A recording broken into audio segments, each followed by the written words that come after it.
శ్రీమాత్రే నమ. జై గురు దత్తాత్రేయ నమ. ఈ వీడియోలో మనం 2024 సంవత్సరం మార్చి నెలలో మేషరాశి వారికి మాస ఫలితాలు ఏ విధంగా ఉండబోతున్నాయి అన్న విషయాన్ని మనం ఈ వీడియోలో పరిశీలిద్దాం. మేషరాశిలో ఈ నెల పరిశీలించినట్టయితే ముఖ్యంగా నెల ఫలితాలు చెప్పగలిగే గ్రహాలు ఇంచుమించుగా 3 గ్రహాలు మారడం జరిగింది. అందులో ముఖ్యంగా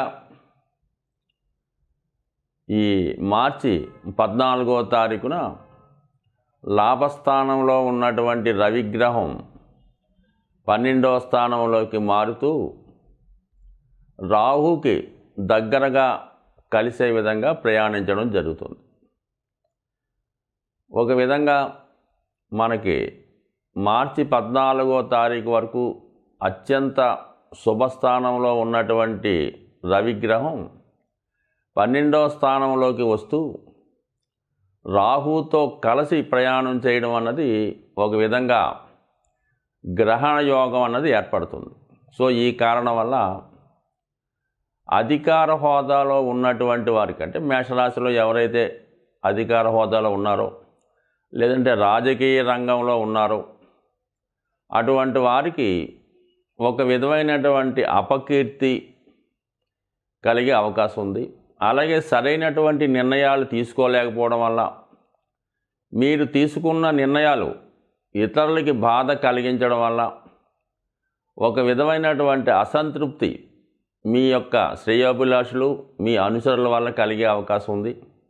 అలాగే ఏదో ఒక బలహీనతకి మీరు లోనవడం వల్ల ఆ బలహీనతని ఆసరాగా తీసుకొని మీ అపోజిషన్ పార్టీ వారు మీ మీద బురద జల్లే ప్రయత్నం చేయడం జరుగుతూ ఉంటుంది. సో ఏదైనా ఈ మార్చి 14వ తారీఖు నుంచి ఒక నెల రోజుల పాటు ఈ మేషరాశిలో ఉన్నటువంటి వారు ఎవరైనా సరే ఏదైనా జాగ్రత్తగా వ్యవహరించడం మంచిది. సొంత నిర్ణయాల వల్ల బాగా ఇతరులను నమ్మడం వల్ల మీ దగ్గర ఉన్నటువంటి శ్రేయోభిలాషులు మీ చుట్టూ ఉన్నటువంటి పరివారం చేతిలోనే నష్టపోవడం కానీ అపకీర్తి పాలవడం కానీ జరిగే అవకాశం ఉంది. సో అయితే దీనిని సబ్స్టిట్యూట్ చేస్తూ సేమ్ అదే మార్చి 15వ తారీఖున దశమ స్థానంలో సంచరిస్తున్నటువంటి కుజుడు 11వ స్థానంలోకి రావడం జరుగుతోంది. సో అంటే రవి 11 నుంచి 12కి వెళ్తే 10 నుంచి కుజుడు 11కి వస్తూ మరి ఈ రాశి వారికి అత్యంత లాభదాయకమైనటువంటి స్థానంలోకి రాష్ట్రాధిపతి కుజుడు రావడం జరిగింది. ఒక విధంగా ఆకస్మిక ధనలాభం, ఏ ధనం కోసం అయితే మీరు ఇంతకాలంగా సుమారుగా ఒక సంవత్సరం బట్టి అనుకోవచ్చు ఎదురు చూస్తున్నారో అటువంటి ఆకస్మిక ధనలాభం, అది ఇన్సూరెన్స్ ద్వారా కానీ వారసత్వంగా కానీ పార్టీ ఫండ్ అవ్వచ్చు, లేదంటే మీరు ఎవరికన్నా ఇతరుల కోసం పనిచేస్తుంటే వారి ఖజానా నుంచి మీకు ధనం రావడం కానీ జరిగే అవకాశం ఉంది. సో అలాగే మీ వ్యక్తిగత సామర్థ్యంతో అది రియల్ ఎస్టేట్ రంగంలో వారికి కానీ ప్రభుత్వ అధికారులకు కానీ రాజకీయ రంగంలో ఉన్నవారికి కానీ మరి అది ఉద్యోగస్తులైతే వాళ్ళ యొక్క వేతనం పెరగడం, వ్యాపారస్తులైతే అదనపు లాభాన్ని ఆర్జించడం జరుగుతుంది. మొత్తం మీద ఏంటంటే భూములు స్థిరాస్తుల వల్ల లాభం కలిగి వస్తుంది. అయితే వృత్తిలో విపరీతమైనటువంటి ఒత్తిడికి గురవడం జరుగుతూ ఉంటుంది. సో ఆ కారణం వల్ల మీ కొలీగ్స్తో కానీ మీ కింద ఎవరైతే పనిచేస్తున్నారో వారితో చాలా కలిసి మెలిసి నిర్ణయాలు తీసుకోవడం మంచిది. అంటే కొంతవరకు వాళ్ళ అభిప్రాయాలకు కూడా విలువ ఇచ్చి తీసుకోవడం వల్ల మీరు అనుకున్న గమ్యాన్ని చేరగలుగుతూ ఉంటారు. యాజిటీజ్గా మీ యొక్క సొంత నిర్ణయాలు తీసుకుంటే మీరు తీసుకున్నటువంటి నిర్ణయాలు మీ కింద వారికి నచ్చకపోవడం వల్ల వారి వల్ల మీకు ఇబ్బందులు వచ్చే అవకాశాలు అదనంగా రావడం జరుగుతుంది. సో ఆ విధంగానే మరి ఈ మార్చి 7వ తారీఖున ఈ శుక్రగ్రహం కూడా లాభస్థానంలోకి రావడం జరుగుతుంటుంది. సో ఒక విధంగా ఇది ధనాధిపతి సప్తమాధిపతి అయినటువంటి శుక్రుడు లాభస్థానంలోకి వచ్చి మరి సహజ లాభాధిపతి అయినటువంటి శని భగవానుడితో కలిసి మీకు లాభస్థానంలో సంచరించడం, అది రాష్ట్రాధిపతితో కలిసి ఉండడం అన్నది ఏదైనా జాతకుడికి ఒక అదృష్ట ధనయోగాన్ని ఏర్పడడం జరిగింది. ముఖ్యంగా మరి స్త్రీల యొక్క సహకారం లభిస్తుంది. కుటుంబ స్థానాధిపతి అవడం వల్ల కుటుంబంలో ఉన్నటువంటి స్త్రీలు, అలాగే కుటుంబ సభ్యులు, అలాగే మీ వాక్చాతుర్యం వల్ల, మీ వాక్కు ప్రభావం వల్ల చాలామంది మీకు అభిమానులుగా ఏర్పడడం, అలాగే ఆర్థిక పరంగా మీకు మీ కుటుంబ సభ్యులు సహకరించడం జరుగుతూ ఉంటుంది. అలాగే సప్తమాధిపతి, మీరు ఎవరితో కలిసి ప్రయాణం చేస్తున్నారో, ఎవరి సహకారంతో మీరు జీవితంలో ముందుకు వెళ్దాం అనుకుంటున్నారో అటువంటి సహాయ సహకారాలు కూడా ఈ నెలలో మీకు పుష్కలంగా రావడం జరుగుతోంది.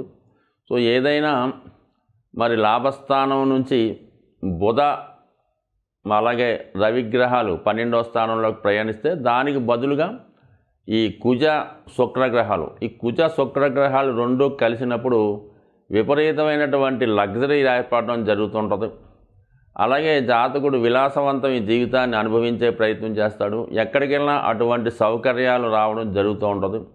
సో ఏదేమైనా ఈ కలయిక ఈ మేషరాశి వారికి ఏ రంగంలో ఉన్నవారికైనా విపరీతమైనటువంటి ప్రజల యొక్క ఫాలోయింగు, అభిమానులు, అలాగే మీ వృత్తి రీత్యా మీ ఉన్నటువంటి మీ ఖాతాదారులు, కస్టమర్స్ అన్ని విధాలా సహకరించే అవకాశం ఉంది. జాతకుడు అభివృద్ధి చెందడానికి ఇది ఉన్నతమైనటువంటి మార్గం. ఏదైనా నూతన పథకాలు చేపట్టాలన్నా, కొత్తగా వ్యాపారం ప్రారంభించాలన్నా, లేదంటే మీ యొక్క ఆర్థిక పరిస్థితి ఇంకా మెరుగుపరిచే ఉద్దేశంలో ఏదైనా ఫైనాన్స్ సంస్థల నుంచి మరి ధనం సేకరించాలన్నా ఇది చాలా అనుకూలమైనటువంటి సమయం.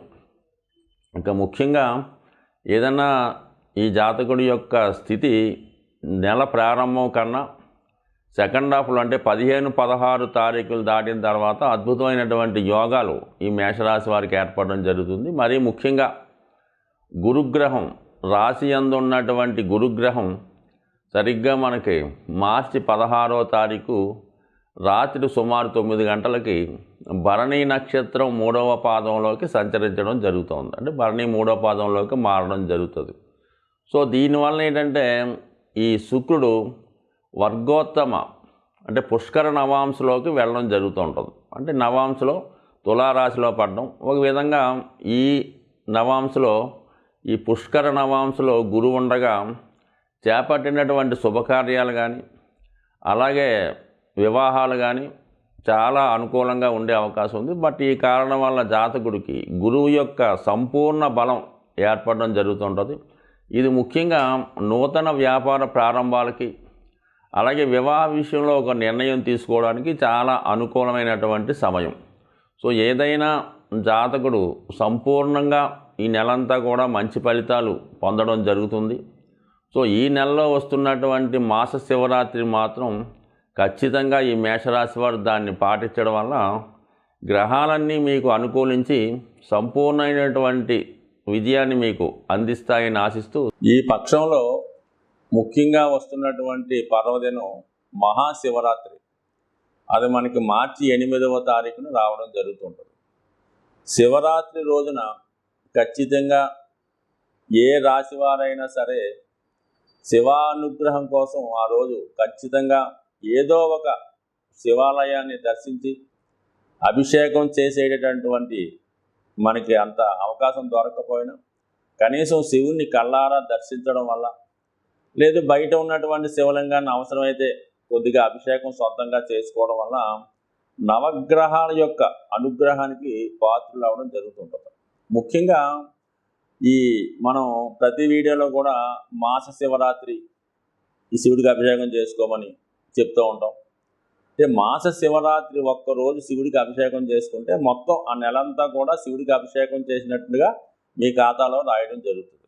అలాగే ఒక మహాశివరాత్రి రోజు మీరు అభిషేకం చేసుకున్న, శివుణ్ణి దర్శించిన ఖచ్చితంగా సంవత్సరం మొత్తం ప్రతిరోజు అభిషేకం చేస్తే ఎంత ఫలితం వస్తుందో అంత ఫలితం మీకు ఈ మహాశివరాత్రి రోజు వచ్చే అవకాశం ఉంది. పైపెచ్చి మరి 8వ తారీఖున, అంటే న్యూమరాలజీకి సంబంధం లేకపోయినా 8వ తారీఖు అన్నది శని భగవానుడికి ఇష్టమైన రోజు కాబట్టి సాధ్యమైనంత వరకు ద్వాదశ రాశుల వారు కూడా ఈ మహాశివరాత్రి రోజు వీలైతే జాగరం అంటే 7వ తారీఖు నైట్ జాగరణ చేసి వేకువజామునే ఈ శివలింగాన్ని దర్శించుకోవడం, శివక్షేత్రాన్ని దర్శించడం వల్ల కంపల్సరీగా మీకు సాధ్యమైనంత వరకు ఆ రోజు నియమంగా ఉపవాసంగా అంటే మనం ఆ రోజు ఏం చేస్తే మొత్తం సంవత్సరం అంతా చేసినట్టు వస్తూ ఉంటుంది కాబట్టి సాధ్యమైనంత వరకు ఆ రోజు నియమంగా ఉండడం, వీలైతే అభిషేకం చేసుకోవడం జరుగుతూ ఉంటుంది. సరే, ఆరోగ్యం కొరకు అభిషేకం చేసుకుందాం అనుకున్న వాళ్ళు